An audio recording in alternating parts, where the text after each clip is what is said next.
Years ago, there was this old man down in Portagrave, and he had a wonderful big grandfather clock, and it was getting about time for Christmas, and he wanted to get his clock repaired. And he asked around, and there was nobody around who could fix it. So he decided to bring the grandfather clock into St. John's.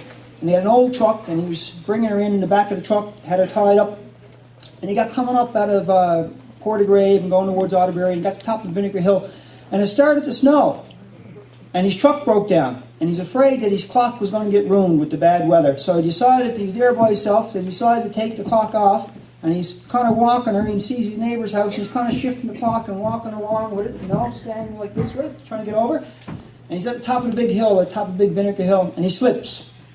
And down goes clock, and he figures his clock is going to go out in the water and go right out in the North River somewhere and be busted up. So he takes a big grab at it to try to catch it. Not a good idea about an 800-pound clock and a 120-pound man.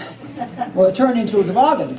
So he's sliding down the hill on his clock, and he's going mad, and he manages to steer around the first turn, and he goes around the second turn, and he almost makes it down to the bottom. He comes right across Route 70, and just misses traffic, and he hits this poor old woman coming there up out of North River. She's coming up, going for a walk, and he hits her and he knocks her over, and the two of them go head over kettle into the snowbank. And when she finally gets up, and, "Are you hurt, ma'am?" "No, I'm all right." "Yeah, you blood of a bitch, I'm all right."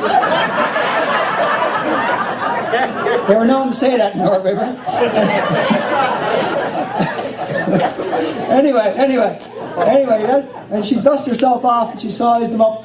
And she looks at him and looks at the big old clock and looks at him, looks at the clock. She said, "My son," she said, "what's wrong with you?" He said, "Why can't you wear a watch like everyone else?" Anyway, speaking of watch, are we about ready? Or yeah? Okay. I'm going to say they're ready. I'm going to get down out of it now.